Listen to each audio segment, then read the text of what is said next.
We live in an era defined by vast networks of global connection, yet we lack a cohesive, objective framework to actually build a unified civilization.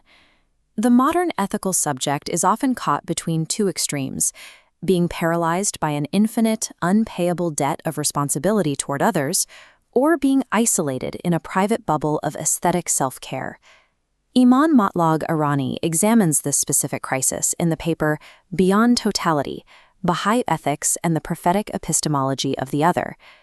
The analysis explores how an individual can act ethically in the world without being crushed by perpetual guilt or retreating into mere self-stylization. Resolving this tension is required to transition humanity from a state of individual survival to the active construction of a shared future. The Baha'i faith offers a resolution to this deadlock through a distinct civilizational architecture. The central mechanism is the ontology of action. In this framework, the clear and manifest deed, the amal al-wadiya al-mubin, constitutes the fundamental reality of belief, rather than serving as its secondary application. Within this framework, divine revelation functions as a direct architectural summons, calling on humanity to build the world anew. This requires a shift in human identity.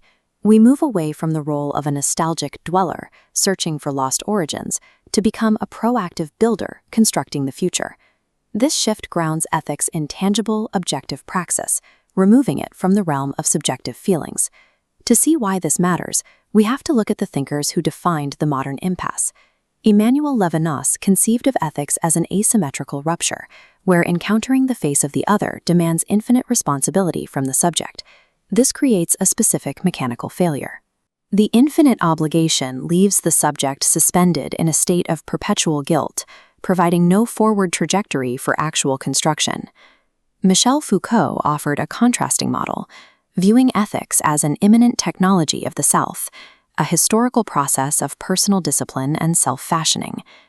Foucault's model fails to provide an objective timeline, severing the subject from any shared civilizational project. Levinas's ethical rupture explicitly interrupts the timeline of history instead of driving it forward. Similarly, Foucault's concept of self-care remains a private state, failing to generate shared external structures. Because both of these models lack a teleological horizon, a defined ultimate goal, they fail to provide the load-bearing metaphysical architecture required to build a unified civilization. This inability to build stems from Martin Heidegger's diagnosis of modern metaphysical homelessness. Heidegger assumed the human soul is meant to dwell in a state of lost authenticity, leading the subject to look backward toward an eroded past. The Baha'i model shatters this assumption, officially replacing the identity of the dweller with that of the builder. Humanity is not exiled from a lost, authentic past. Instead, the human soul is explicitly commissioned into the world to construct a future home. While modern philosophy often views history as cyclical or entropic, a builder requires a directed, purposeful timeline to function. Searching backward for foundational grounding leads to existential failure. Instead, true ontological grounding is achieved by actively building forward. This forward motion relies on prophetic time, a teleological vector that stands in opposition to random historical drift. Divine revelation provides the supreme architectural blueprint for this motion, providing a structure that exceeds mere moral advice.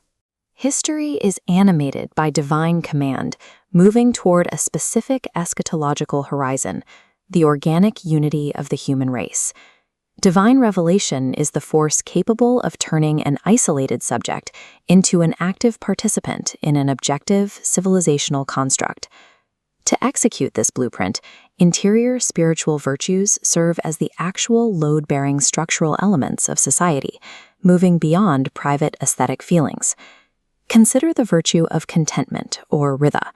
It functions as an ontological stabilizer against the shocks of the world, distinguishing itself from apathetic resignation. Trust, or tawakkul, acts as a mechanical damper, releasing anxiety over outcomes, freeing the agent to act courageously under pressure. These virtues enable consultative decision-making, a process that replaces ego-driven arguments with a collective search for objective truth.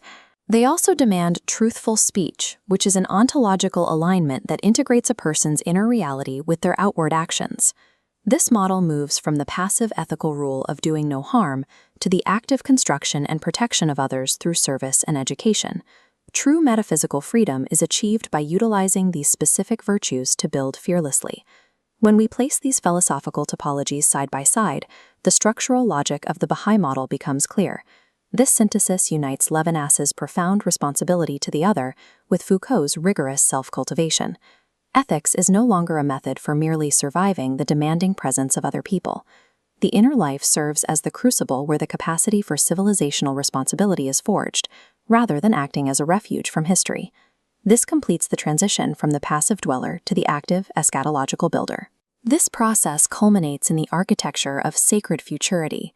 The trajectory of the ethical subject transforms an inner spiritual spark into a permanent weight-bearing pillar of society.